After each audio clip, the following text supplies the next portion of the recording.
The hotel shuttle dropped Marcy off at the Ambassador Hotel. The elegant hotel was one of the best in the city. With impeccable service, a bellboy loaded her bags on a cart, gave her a small stub receipt, and welcomed her to the hotel. A doorman tipped his hat in welcome and opened the large, impressive brass door for Marcy.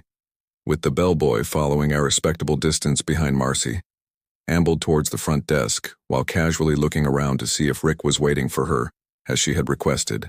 In her letter, while she saw a few people relaxing in the comfortable upholstered lobby chairs and sofas that were arranged throughout the spacious lobby, she didn't see her loving husband anywhere. She was a bit apprehensive about how Rick would behave towards her when they finally reconnected, as he was angry with her on the phone when he spoke to her while she was in Trey's bed in Colombia several weeks before. While he might have been initially angry, she had released him from his marital bounds during her 6-week trip and was confident that their neighbor Leslie thoroughly rocked his world during the past month and a half.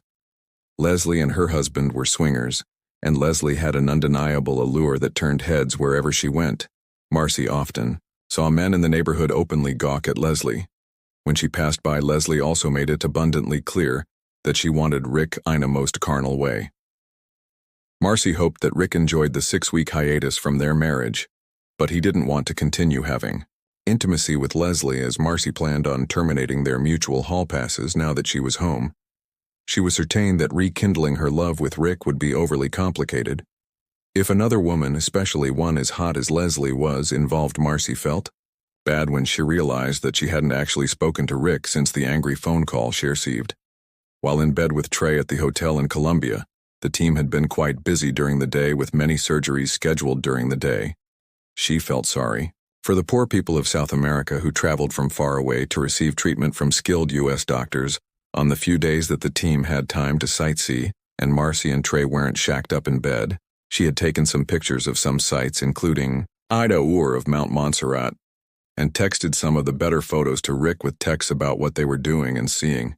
She was a bit miffed that Rick never bothered to even acknowledge her messages. Maybe he was still hurt. Marcy, however, was confident that Rick loved her completely. While it may take a while to salve his wounds, Marcy knew that they would eventually find their way together and have an even stronger marriage. As they entered the next chapter of their lives as empty nesters, she fully intended for them to stay together for the rest of their lives, experiencing another man for the past 6 weeks certainly helped Marcy better appreciate her strong and loyal husband. While Trey was indeed a good lover in a technical way, always seeming to test her boundaries, she found that there was simply no love between the two of them.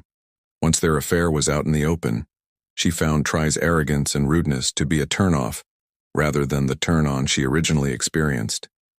Trey was demanding in bed and seemed to enjoy demeaning her, especially after he knew that Rick had learned of their affair.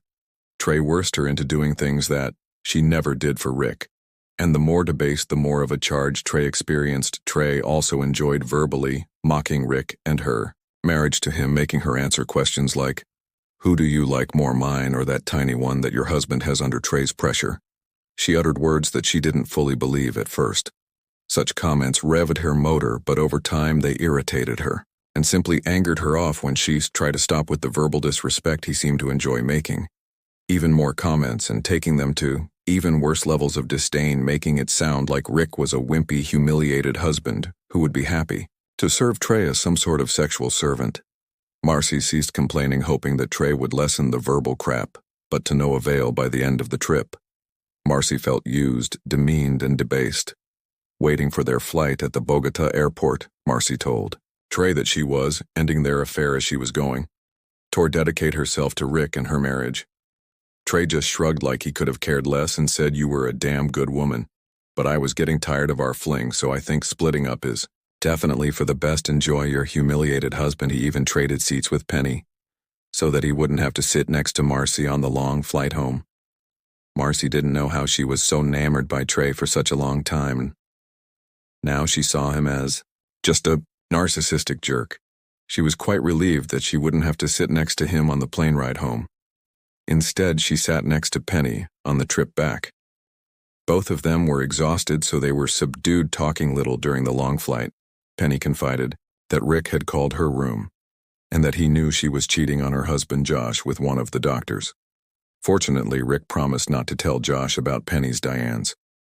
Penny knew that Josh wouldn't tolerate cheating. She was glad that she dodged such a close call, and she was actually able to enjoy the rest of her stay and affair in Bogota.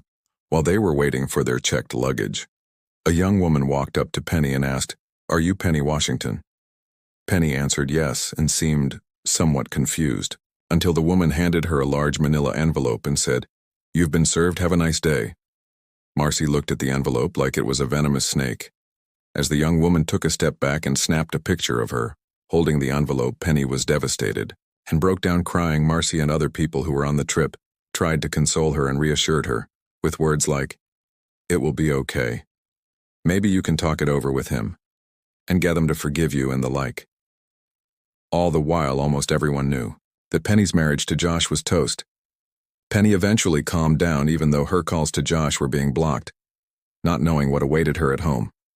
Penny gathered her luggage and took an Uber to her parents' home, who lived in the same town as she and Josh. During the wait for the luggage, Marcy found herself glancing around, seeing if any other process server-looking people were in the vicinity, holding large envelopes waiting to ambush her and serve her with her own set of divorce papers. While it took a while to get their luggage, having already gone through customs at the previous airport where they changed planes, no other process servers appeared. Marcy was now confident that Rick had calmed down from his angry phone call and would meet her at the hotel in just a short while. Marcy couldn't wait to rekindle her love and marriage with Rick, the only man she'd ever loved. On her way to the hotel front desk, Marcy mused to herself. On rekindling her love with Rick, she found that she missed and loved him now more than ever, and that she appreciated his strengths and shortcomings all the more, especially after spending 6 weeks in Trey's bidons. She and Rick both got clean STD tests. She longed for the familiarity and comfort of Rick's embrace, hoping he would still welcome her back. The memories of her sordid affair with Dr. Trey made her feel cheap, like a discarded piece of meat or a washed-up adult star who was forced to perform increasingly disgusting acts in order to survive. Shrugging these negative thoughts out of her mind, she put a smile on her face and looked forward to her reunion with Rick. She had secretly hoped that she'd find Rick in the lobby, anxiously awaiting her return, but she hadn't spotted him by the time she reached the front desk. A young Hispanic clerk dressed in a fine suit with a small gold badge identifying him as Jose Gomez. Front desk looked up from his computer screen and smiled, a dazzling set of perfectly white teeth, saying, "Welcome to the Ambassador Hotel. How may I be of service?" "Hi, I'm checking in. There should be a reservation for Marcy Weston," she said to the nice young man. The clerk smiled and typed on his keyboard. "Let's see. I have your reservation as being for own night, is that correct?" "Yes, just one night. I've got your room on the 10th floor with a city escape view. It's really quite nice. How many key cards will you be needing?" "Well, I'm pretty sure my husband will be joining me, so you'd better give me 2 cards. "Okay, what credit card would you like to use to cover the room and for any incidentals during your stay?" Marcy reached into her purse and pulled out their Visa card, handing it to the clerk. "Here you go." "Thank you, ma'am. Let me take care of this and we'll get you up to your room. I see that our bellboy, Steve, already has your luggage and he will be happy to assist you up to your room." "Thank you. I do have a few bags and my husband isn't here yet to give me a hand, so that would be great." The bellboy stationed a short distance away, waiting with the luggage cart ready to escort her up to her room. Her original plan was for Trey to drop her off, but the hotel shuttle seemed like a much better idea now that she had cut things off with Trey. Also, if Rick had been waiting in the lobby, having Trey drop her off might really spoil what should have been a nice reunion. The clerk nodded as he inserted Marcy's Visa card into the reader and grabbed a couple of blank key cards to start getting the cards ready. He glanced at his screen and frowned. "I'm sorry, Miss Weston, but that card has been declined. Do you have a different card that you'd like to use?" A pit formed in Mar's stomach. She hadn't needed or used her credit cards in Bogota with the doctors, without Borders Group picking up living expenses and Trey buying anything they needed when they were in town. She only brought 2 credit cards with her on the trip, her Visa and her Discover card. In fact, she left the credit cards and her passport in the room safe at the hotel to prevent them from being stolen. She wondered if someone had been able to steal her credit card number while she was away, something she'd have to talk to Rick about. "Sure, do you take Discover card?" Marcy asked as she handed the clerk her Discover card and received her Visa card back in return. "Yes, ma'am, let me run this card through and we'll have you up to your room in no time." By this time, another couple had approached the front desk to check in and were waiting behind. Marcy, once again the clerk, continued the check-in procedure, and once again informed Marcy that the Discover card had also been declined. When asked if she'd another card she'd like to try, Marcy found that she was somewhat embarrassed as the young couple in line appeared impatient, waiting behind someone who apparently couldn't pay for her room. Marcy replied to the clerk, "Those are the only 2 cards I have with me. I'm returning from being out of the country for 6 weeks, so something must have happened. Let me step out of line and call my husband so that I can figure out what happened." The clerk responded, "Very well, I hope everything works out for you. Please let me know if there is anything I can do to help." At which point Marcy wandered over to a seating arrangement and the young couple started their check-in process. The bellboy abandoned the cart with Marcy's luggage and grabbed a different cart to assist the young couple with their bags instead in short order. Marcy had been dismissed by the hotel staff. Marcy retrieved her cell phone from her purse. She realized that she had turned it off during the flight, and during the commotion regarding Penny at the airport had forgotten to turn the phone back on. She turned the phone on and entered her passcode, once prompted, figuring she had likely missed many messages from Rick and others during her flight. She noticed that the phone had no new messages. So, she clicked on the phone app and then pressed the icon next to the picture of Rick on her favorite screen. She noted that Trey also had a place on her favorite screen. She vowed to delete Trey's entry right after she talked to Rick instead of a ringtone. When she put the phone to her ear, Marcy heard an automatic voice message indicating that Rick's phone had been disconnected and was no longer in service. What the hell, Marcy thought as she pulled the phone away from her ear and stared at the screen. Just then, a man she had noticed sitting in one of the lobby chairs when she first entered the hotel approached her. "Excuse me, ma'am, but are you Marcy Weston?" Somewhat startled, she looked up at the man dressed in a nice suit with fear in her eyes. "Yes, I'm Marcy. Can I help you?" "No, ma'am, but I have something that your husband Rick wanted you to have," handing Marcy a large manila envelope. As soon as Marcy took the envelope, the man nodded and said, "Have a nice day," as he turned and headed towards the hotel exit. Marcy trembled as she held the envelope, but she somewhat relaxed as she recalled that the man didn't say the dreadful words, "You have been served," nor did he take a picture of her holding the envelope. Perhaps Rick had a fun surprise for her instead. Maybe he wanted to meet with her somewhere else. Suddenly, Marcy optimistically wanted to know the contents of the envelope and quickly walked down to the nearest upholstered chair in the lobby to see what was inside. Opening the envelope with anticipation, Marcy could tell that there was a typed letter in the large envelope along with a small, stiffer envelope. Taking a deep breath, she pulled out the letter and started reading. "Marcy, I'm no coward, but as a man and as your husband, your flagrant disregard for our marriage and the vows we took broke my heart. You apparently justified your actions by concluding that I had a whirlwind affair with Diadra while we were in Iraq. Serving our country, I did not.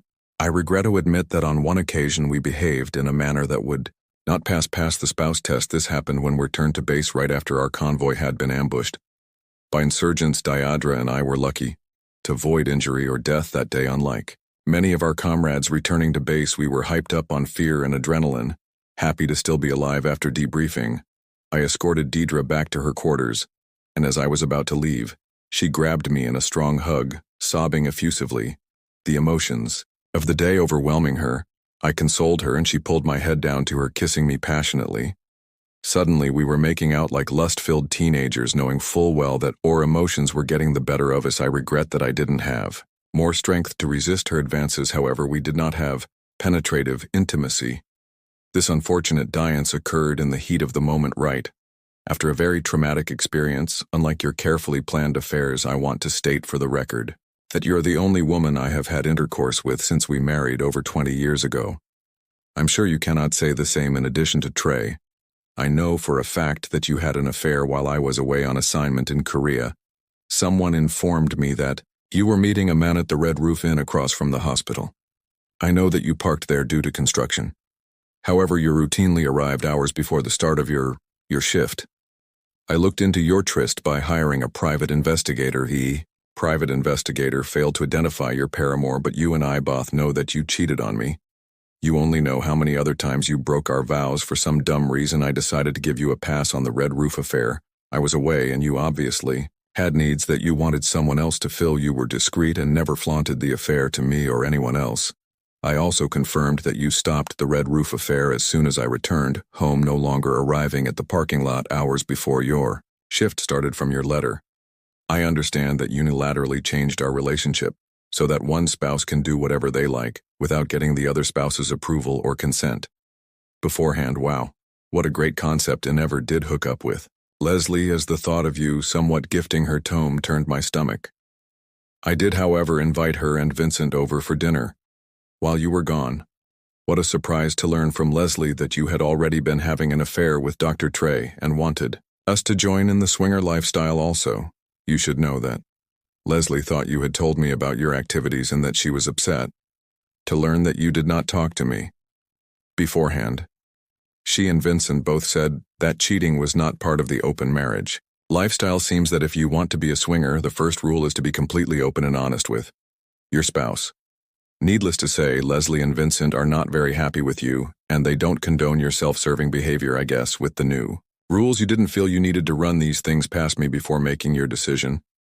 It would have been nice to know that we are a couple of swingers even, though you're the only one currently having intimacy outside of our marriage, knowing that Colombia is a dangerous place and that the marvelous Dr. Trey was taking such good care of you. I took the leeway of paying off and then canceling all of our joint credit cards. Wouldn't want some jerk taking advantage of.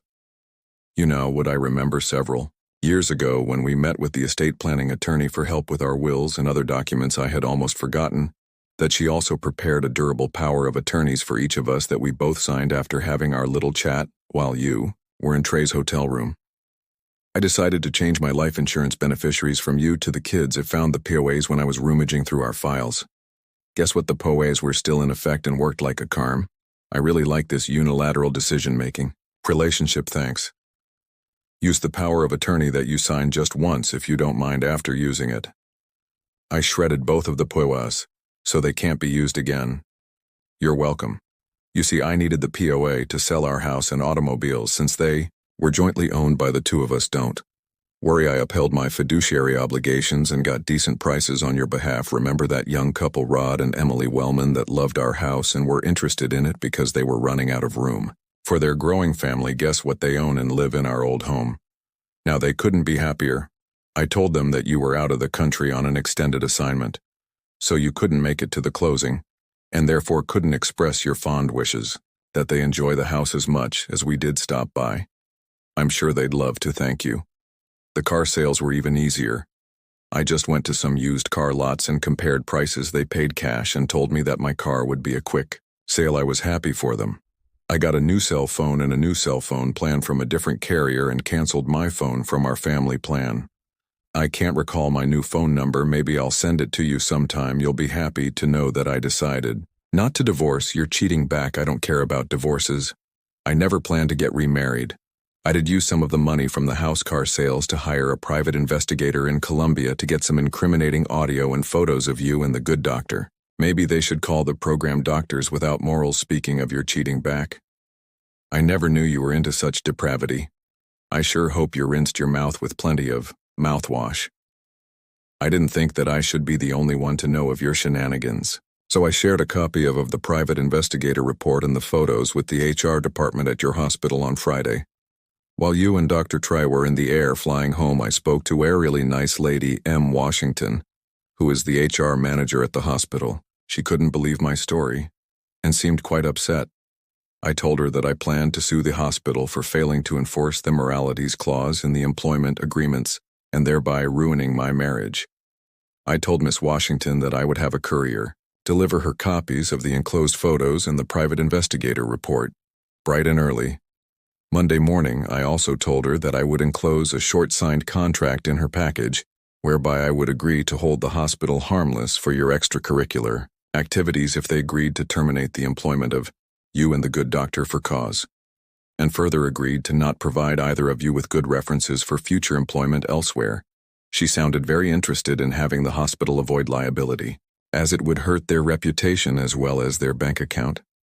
I think your first day back on Monday should be really interesting. Just like you didn't tell me that we now have an open relationship before you went off for your 6-week tryst with Doc Smarty Pants. I failed to tell you that I always wanted to roam the open roads of this great country. Before I get too old to do so, I plan on having an extended driving vacation. It will take at least a year, likely much longer, to see everything on me. Bucket list: I'm renting a nice RV from a buddy of mine from the service, so don't try to find me from state registrations as the vehicle isn't even in my name. Speaking of RV life, boy, did I have to downsize to make this work. I just kept the bare minimum and packed the RV. I got rid of everything else. I might have called you to see if there was anything you wanted to keep, but I didn't want to disturb you the one time I called you in Colombia. You two lovebirds seemed quite annoyed at me, so I didn't want to call again and spoil the mood. I sold all of the furniture and my tools, donated some of my clothes and all of your clothes, and had a little Bon Voyage bonfire to burn any remaining remembrances. These remembrances include our wedding photos, your wedding dress, and photos of the two of us. I did keep the photos of the kids growing up. Who knew burning photos made so much smoke? Ralph from next door came over to make sure everything was okay. When he saw the smoke coming from the backyard, I told him I was having a little bonfire just once, if you don't mind. He didn't mind at all, thankfully. Now that we've got an open relationship, I won't have to pass up female companionship while on my travels. Good thing the military taught me to stay in shape. From Leslie's comments, I think I'll still be able to attract the ladies. I told the kids about your affairs and that I was going on an extended vacation. They were sad, but understood my position. They asked for updates and photos from my travels, and I told them I'd keep them posted so long as they don't share my new phone number with you. They agreed. Don't worry though. I told them I'd call you just as frequently and at least as many times as you called me while you were in Colombia with Dr. Trey. Think I forgot to tell them that that number was 0. I'm taking my extended vacation starting the day you get back. Don't worry. I plan on taking my extended solo vacation just once. If you don't mind, I'm sure traveling will be expensive, so I pocketed the money from the sales of the house and cars, as well as the money I got after emptying our bank accounts. I left your retirement account in place for you, but cashed out of my retirement account and paid the early withdrawal penalty. This open relationship stuff sure is eye-opening. I'll understand if you get tired of it and want to permanently separate, maybe to marry the good Dr. Trey. You are free to divorce me on grounds of abandonment, since I'm sure I'll be gone for at least a year. I won't contest the divorce, nor will it change the grounds to infidelity. I've already got everything I need out of our marriage: 2 wonderful kids, some decent memories, and a pile of cash. Of course, I also have digital copies of the photos taken by the private investigators in Colombia. I've already shared them with our family, friends, and co-workers, so they don't think I ran off for no good reason. I sent a few choice photos to each email in both of our email contact lists, and he let everyone know that I would be on an extended solo vacation traversing the country.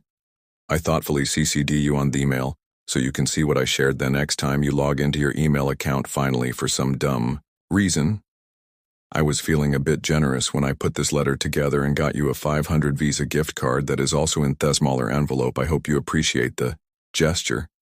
This letter is likely the last correspondence you'll receive from, so I'm giving it to you just once, if you don't mind. And so we've reached the end of today's story.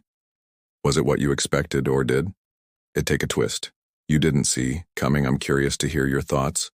Share them in the comments below, and let's get a conversation going. If this story kept you hooked, make sure to hit that like button. And if you're new here or just haven't subscribed yet, now's the perfect time to join our community. I bring you fresh, captivating stories every day. So click that subscribe button and turn on notifications so you never miss out. Thanks for watching, and I'll see you in the next one.